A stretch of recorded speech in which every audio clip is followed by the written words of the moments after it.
নমস্কার বন্ধুরা, আশা করছি আপনারা সকলে ভালো আছেন। আপনারা অনেকেই অন্নপূর্ণা যোজনা প্রকল্পের জন্য আবেদন করেছেন। এখনও ভাবছেন যে কেন আপনাদের বাড়ি বাড়ি সরকারি আধিকারিকরা এসে ইনকোয়ারি বা ভেরিফিকেশন করছেন। এর পিছনে অনেক কারণ আছে, সেগুলোই আজকে তুলে ধরব। আর ভিডিওটি খুবই গুরুত্বপূর্ণ হতে চলেছে, তাই কেউ স্কিপ করবে না। সম্পূর্ণ ভিডিওটি দেখার অনুরোধ রইল। আর বেশিরভাগ মহিলারাই কিন্তু এই ৩,০০০ টাকা পাবে, তাই তোমরা অযথা চিন্তা করবে না। যারা যোগ্য আছো তারা নিশ্চিন্তে থাকো, তারা সময় মতন কিন্তু টাকা পেয়ে যাবে।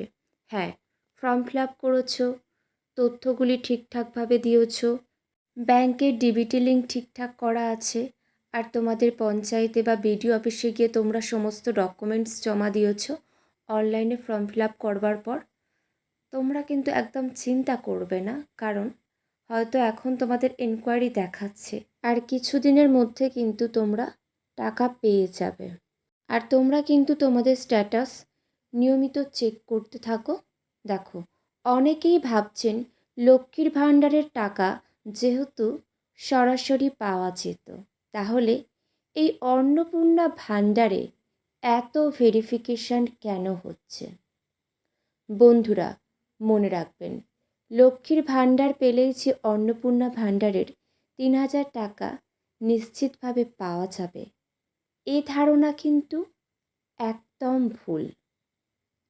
কারণ আমাদের সরকার শুধুমাত্র প্রকৃত ও যোগ্য দুস্থ পরিবারকেই এই সুবিধা দিতে চায়, যাতে তারা মাথা উঁচু করে বাঁচতে পারে, জীবনে কিছু করতে পারে, স্বনির্ভর হতে পারে। এই প্রচেষ্টার কথা ভেবেই কিন্তু সরকারের এমন জনকল্যাণমূলক উদ্যোগ। এই উদ্যোগ প্রশংসনীয়।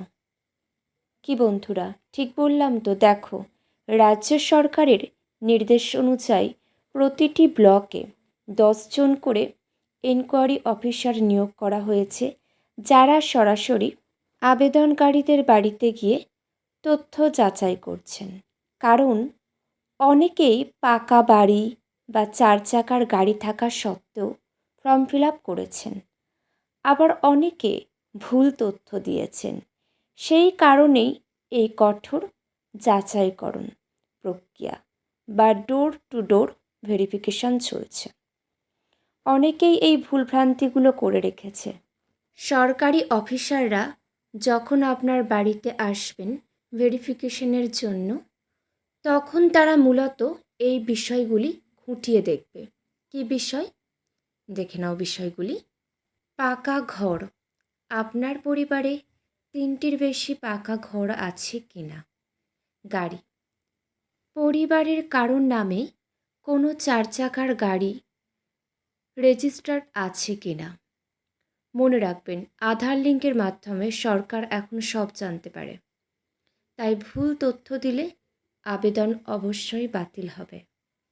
পরবর্তী দেখো, বাচ্চাদের পড়াশোনা ও টিকাকরণ।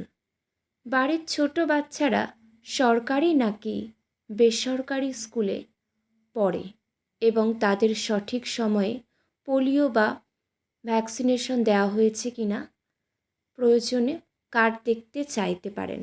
পরবর্তী, পেশা ও আয় দেখে নাও। পরিবারের প্রধান আয়ের উৎস কী? যে প্রধান রয়েছে তার আয়ের উৎস কী, তার বছরের আয় কত, পরিবারের কেউ সরকারি চাকরি করেন কি না, বা ইনকাম ট্যাক্স পে করে কি না, এই সমস্ত কিছু কিন্তু যাচাই করা হবে। আর দেখো, কোন 6টি কাগজ আপনারা রেডি রাখবেন। অফিসাররা এলে কোনো ঝামেলা এড়াতে আবেদনকারী সহ পরিবারের সকলের Aadhaar card, voter card, digital ration card, Swasthyasathi card, PAN card এবং জমির পর্চা বা রেকর্ড হাতের কাছে গুছিয়ে রাখুন। এবার দেখে নিই অনলাইনে স্ট্যাটাস চেক করলে কী কী দেখাচ্ছে এবং কোন স্ট্যাটাসের কী মানে দেখো। অ্যাপ্লিকেশন অ্যাপ্রুভড, যদি আপনার স্ট্যাটাসে এটি দেখায় তবে আপনি একদম নিশ্চিন্ত থাকুন, আপনার ফর্মে কোনো ভুল নেই, আবেদন গ্রহণ করা হয়েছে এবং আপনার ডিবিটি লিঙ্ক চালু থাকলে খুব শীঘ্রই আপনি আপনার ব্যাংক অ্যাকাউন্টে পেয়ে যাবেন ৩,০০০ টাকা। পরবর্তী দেখো, অ্যাপ্লিকেশন আন্ডার প্রসেস, এর মানে আপনার ফর্মটি এখনও সম্পূর্ণ বাতিল বা গ্রহণ করা হয়নি, এটি ভেরিফিকেশনের স্তরে রয়েছে। নেক্সট, অ্যাপ্লিকেশন রিজেক্টেড কেন করা হয়? যদি আপনার স্ট্যাটাস রিজেক্ট দেখায় তবে আপনার আবেদনটি বাতিল হয়েছে, তবে চিন্তার কারণ নেই, আপনি আবার পোর্টাল থেকে নতুন করে দেখে নাও, দেওয়া আছে। পরবর্তী, পেমেন্ট ফেল্ড, অনেকেরই এই স্ট্যাটাসটি আসছে, এর মূলত 3টি কারণ হতে পারে। প্রথমত, আপনার ব্যাংকে ডিবিটি লিঙ্ক করা নেই।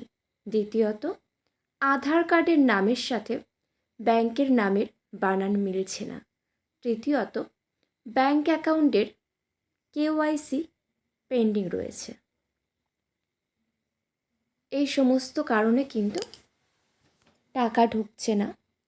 তোমরা এই সমস্যাগুলো সমাধান করে নিলে কিন্তু তোমরা তোমাদের প্রাপ্য টাকা পেয়ে যাবে। দেখে নাও, আজ এতটুকুই।